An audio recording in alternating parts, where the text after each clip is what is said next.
Vou passar uma informação basilar, fundamental, tá?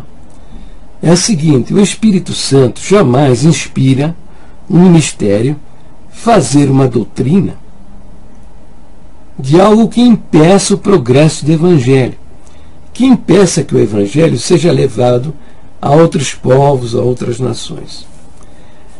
Pastor Eugênio, as igrejas que fazem de usos e costumes, fazem doutrinas, normalmente são igrejas que estão olhando, sabe para onde? Para o seu próprio umbigo. Para o seu próprio umbigo. Olhando para si mesmas, pastor Eugênio. São igrejas que pensam que o mundo inteiro é constituído de pessoas que vivem e que têm a cultura, que tem o seu vizinho do lado esquerdo, a sua vizinha do lado direito, o povo da sua rua, entendeu? Que se vestem e se comportam exatamente como o povo na rua em que vivem. Mas de fato não é nada disso, pastor Eugênio. No mundo as culturas são as mais diferentes. Entendeu? Se o senhor fizer uma pesquisa a respeito, eu lhe garanto, você vai ficar assombrado como são diferentes as culturas dos povos.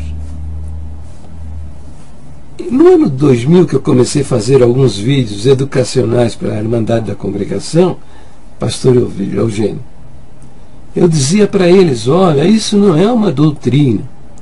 E o pessoal guerreava comigo, sabe? Como se eu estivesse combatendo o uso do véu. Não, em absoluto.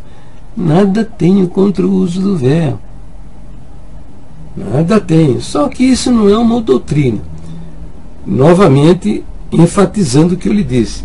A doutrina, pastor Eugênio, vale a pena morrer por ela. Mas usos, costumes, mandamento, preceito, orientação, instruções, mudam com o tempo, com o lugar, com a cultura, com a nação onde você esteja inserido para levar o Evangelho, por exemplo. Então, uma igreja que tem visão de missões, que sabe que o Evangelho é para ser levado a toda raça, a toda tribo, toda língua, a toda nação, não faz doutrina de usos e costumes. Entendeu? E eu tenho certeza que a sua igreja é uma igreja que está olhando só para si mesma. Sabe? Não tem a menor preocupação em levar o Evangelho para as almas perdidas. Veja, levar o Evangelho para as almas perdidas não é para os seus vizinhos aí no bairro de Ibitinga, onde está sediada a sua comunidade. É para as nações. Para sua informação, 2/3 da humanidade nunca ouviu falar sequer do nome de Jesus Cristo. Entendeu? A sua igreja, com certeza, não tem um missionário no exterior, enviado e mantido por vocês, ou vocês não têm um departamento de missões para preparar pessoas para levar o Evangelho para outras nações.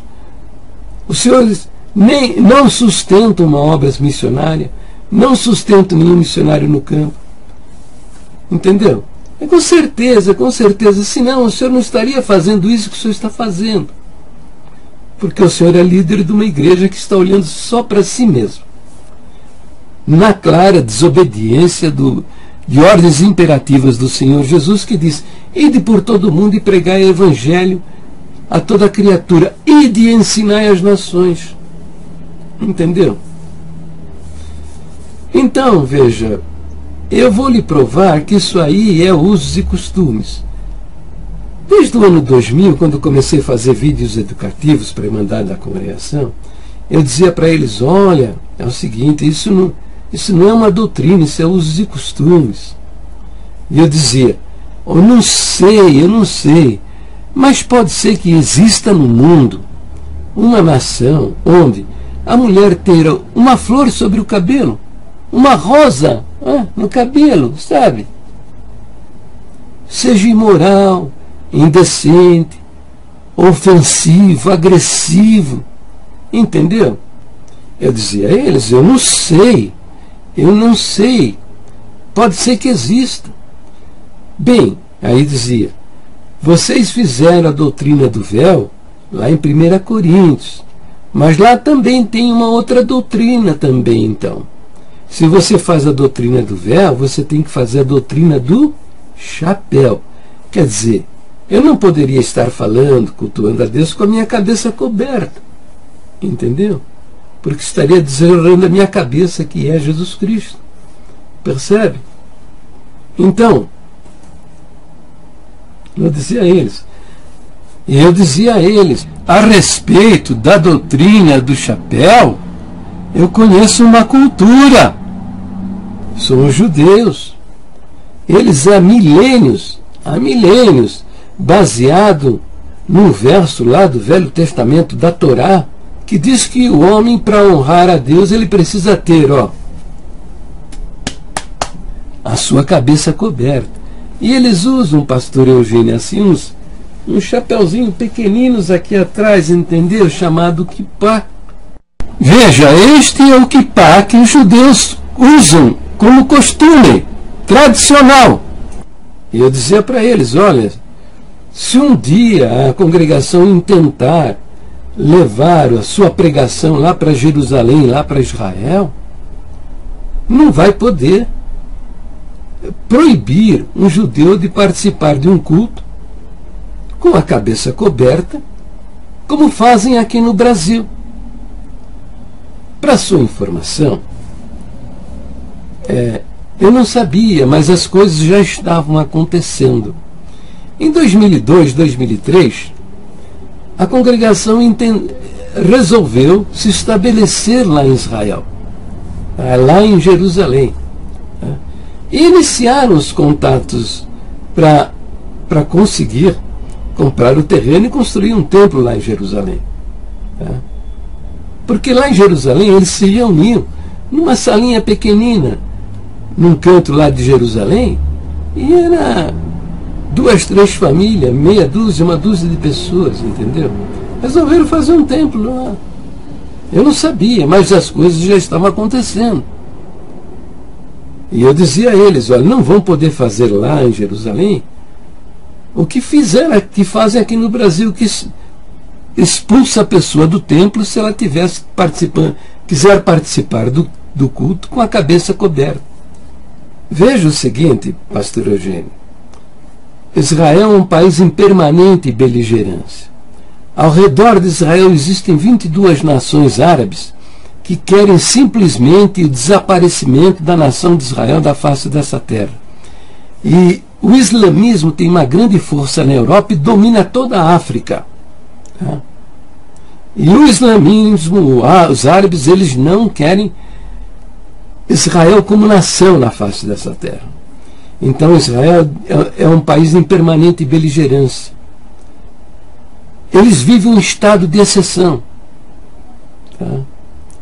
E um governo democrático, porém militarizado, altamente militarizado. Porque, quando menos espera, um homem-bomba vai num restaurante, se explode, mata 20, 30, 70 pessoas.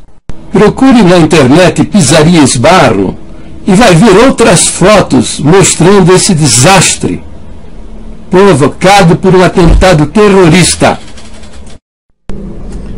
Este é o vídeo da reportagem produzida pela CNN. Procure na internet mais informações para saber a respeito dele. Você estaciona num farol aí, do lado tem um ônibus, de repente, bum! Estas são as imagens de um ônibus que foi explodido por terroristas na cidade de Jerusalém. Mas isso aconteceu em várias outras cidades, como Tel Aviv, Haifa, e você deve ter visto isso também na televisão. Um homem-bomba entrou dentro do ônibus e se explodiu lá dentro, matou dezenas de pessoas. E uma das maneiras de você infiltrar agentes a serviço de nações inimigas dentro de um país é através de indústrias. O sujeito vai como gerente industrial, gerente de produção, vai como diretor administrativo, administrador de pessoal. Ele, acobertado com essa atividade, por meio de uma empresa que quer se estabelecer em Israel, mas ele é um agente a serviço de uma outra nação, para passar informações que facilite a prática de violências. Uma outra maneira é enviar agentes como pregadores, pastores, missionários, presidentes de uma denominação, engenheiros a serviço de uma igreja. Essa é uma outra maneira. É uma outra maneira. Então, quando uma empresa ou uma igreja intenta se estabelecer lá em Israel, imediatamente eles ativam o serviço secreto para saber quem é essa gente que quer se estabelecer lá em Israel. Qual é o propósito, o que pretende, quem são estas pessoas. Entendeu? E foi o que aconteceu com a congregação. Acionaram os agentes do Mossad aqui no Brasil. O Mossad é o serviço secreto de Israel e é uma das agências de inteligência mais eficazes do mundo. E eles começaram a frequentar os cultos da nossa igreja, nas capitais, no Recife, Porto Alegre, São Paulo, Curitiba, Brasília.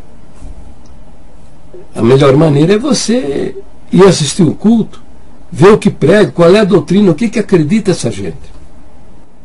E certamente aconteceu em várias partes do Brasil. Eu sei de um caso. Expulsaram do templo um judeu chamado Saulo Sharabi, porque ele estava com a cabeça coberta. Foi expulso do templo no bairro do Bonfim, em Curitiba. Entendeu? É possível que o Saulo Sharabi seja um agente do Mossad, porque eu faço parte de uma dissidência da congregação e nós nos reunimos numa associação, e ele foi lá para o nosso meio durante 2 anos ou 3 anos. Ele permaneceu conosco dando aula de hebraico, tá? Podia ser que o seu propósito, mas nunca participou de uma reunião nossa e nem de um dos nossos cultos.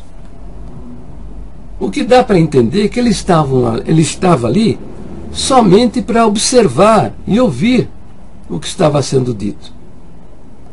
Porque a melhor maneira de saber o que está acontecendo em uma determinada organização, um determinado organismo, é através da dissidência. Nós éramos dissidentes da congregação e ele estava lá conosco. Ficou uns 2, 3 anos conosco. A desculpa era ensinar hebraico. Mas, quem sabe, era coletar informação para passar para o serviço secreto do Mossad, ou para passar informação para um agente do Mossad. Saiba, o Mossad tem agentes no Brasil e também tem simpatizantes e informantes que não são agentes do Mossad, mas são informantes do Mossad. Não sei se Saulo Sharabi, se o senhor procurar aí na internet, o senhor vai achar o testemunho dele. O testemunho de crente. Não o testemunho de que é um agente do Mossad, porque isso é secreto. Você vai ver, vai conhecer essa pessoa. Entendeu? Foi expulso. Eu não sei se ele mesmo é um agente e informou o Mossad lá em Jerusalém, ou se ele informou o agente do Mossad aqui no Brasil. O fato é que esteja seguro, pastor Eugênio. O agente do Mossad deve ter escrito no seu relatório: